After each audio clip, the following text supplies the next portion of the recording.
I still remember the night I discovered the last video rental store, a relic hidden in the shadowed alleys of a forgotten urban sprawl, its neon sign sputtering weakly against the oppressive darkness, as if struggling to warn passers-by of the horrors within.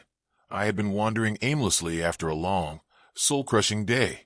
when a friend mentioned, half in jest, that this store held a collection of films so obscure and chilling that they were said to alter fate itself, and driven by equal parts morbid curiosity and desperation for something extraordinary, I stepped through its creaking door into a world where time seemed suspended and reality blurred with nightmare. The interior was a time capsule of faded posters, dusty shelves, and the lingering scent of musty VHS tapes that whispered of bygone eras. Yet as I wandered among the narrow aisles, I began to notice unsettling details. A film reel spinning on its own in a forgotten corner, a projector flickering with images that vanished as quickly as they appeared, and a series of cryptic messages scrawled in red ink on the back of old tape cases, all hinting at a sinister secret that bound the store to a curse older than any technology could fathom. Drawn inexplicably toward a section marked Unclassified, I pulled out a tape titled simply The Final Cut, its cover adorned with abstract symbols and a single, blood-red word, Redemption, and with trembling hands I took it to the ancient player in the back room, where the screen glowed in a dim light that seemed to pulse in time with my racing heart. As the tape began to play, I was confronted with a series of scenes so disturbingly vivid that they felt less like a movie and more like a direct transmission from a parallel realm, each frame a window into unspeakable acts of violence and despair, and the ending of every film inexplicably mirrored a murder that had taken place just days before, as if the store itself were rewriting reality in real time. Night after night, I returned, unable to shake the feeling that I was both an observer and a participant in a macabre cycle of horror. Every film I rented, every tape I watched, revealed fragments of a narrative that wove together the threads of local legends, ancient curses, and the dark history of the neighborhood, culminating in a tapestry of dread where the boundaries between fiction and truth were obliterated. I began recording my experiences on my YouTube channel, my videos raw and unedited confessions of sleepless nights spent chasing shadows and deciphering the cryptic clues hidden in grainy footage, and soon the comments poured in from others who claimed to have seen the same spectral scenes,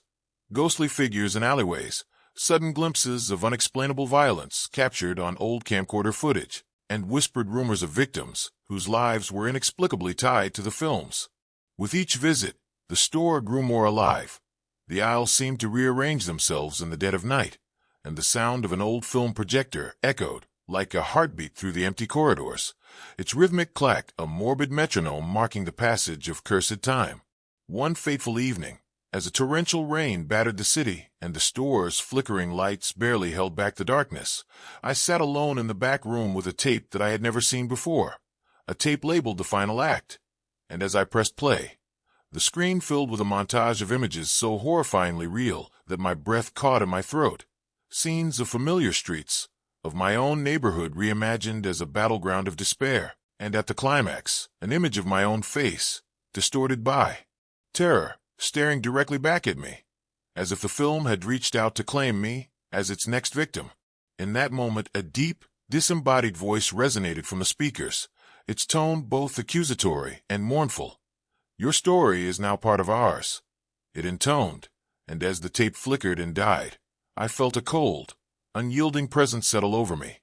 a presence that I later learned was linked to a series of unsolved murders that had haunted the city for decades, each case inexplicably connected to a film shown only in that forsaken store.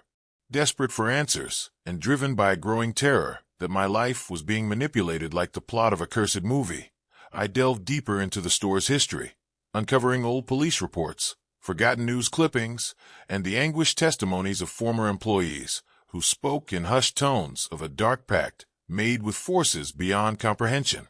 a pact that bound the store to an eternal cycle of horror, where every film was a ritual and every rental a promise of retribution.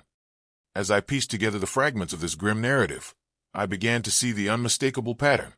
Each film's ending not only mirrored a real-life murder, but also foretold a new one, as if the store were a living oracle of doom, its reel spinning a predestined fate that no one could escape. My nights became a blur of feverish research and restless terror, and soon I started receiving anonymous messages warning me to stop watching, messages that hinted at dire consequences not only for me, but for anyone who dared disturb the delicate balance between life and the cursed celluloid world. Even as I continued my investigations, the store seemed to tighten its grip on reality. Its walls pulsed with a faint, otherworldly glow, and on several occasions, I witnessed figures moving in the periphery, shadows that lingered just a moment too long, faces peering out from darkened corners, as if the very souls of the vanished were reaching out from beyond the veil of the film. One stormy night, driven by both dread and a morbid need to document the truth, I set up my camera in the back room once more, determined to capture every nuance of the spectral projections and the inexplicable phenomena that haunted the space. As I recorded, I felt the air grow thick with a presence that defied explanation, and the projector, as if guided by an unseen hand, began to play a film that was not in any catalog, a film that chronicled the final moments of a man whose life ended in a brutal, unsolved homicide, with details so precise that I recognized them from the headlines I had read the day before. The screen pulsed with grim images, a blood-soaked alley, a desperate struggle under the flicker of neon lights, and then, in a final, heart-stopping moment, the murderer's face, distorted into a snarl of fury and madness, as if screaming a warning to anyone who might dare follow in his footsteps. I sat there, paralyzed by horror, as the film ended abruptly and the lights in the store flickered, plunging me into an oppressive darkness that seemed to echo with the voices of the damned. I could almost feel the weight of countless unseen eyes upon me, each one a silent witness to the inescapable fate that the store promised. In the days that followed, my life unraveled in ways I could never have imagined. Friends turned distant, unexplained accidents, and a pervasive sense of being hunted by a force that operated through the flickering images on a VHS tape. Every time I attempted to rid myself of the cursed relic, it reappeared, as if magnetically drawn to my soul, a relentless reminder that the boundary between the movie's fiction and my own reality had dissolved. Now, as I document these events on my channel with a trembling hand and a heart weighed down by an ever-present dread, I am haunted by the knowledge that the last video rental store is not merely a repository of forgotten films, but a dark nexus where every rental is a transaction with forces that defy mortal comprehension, a place where the stories on the screen seep into our lives and rewrite our destinies with brutal precision. And so, as I sit here in the dim light of my cluttered apartment, watching the static of my old VS player flicker with images that seem too real to be mere fiction, I must ask you,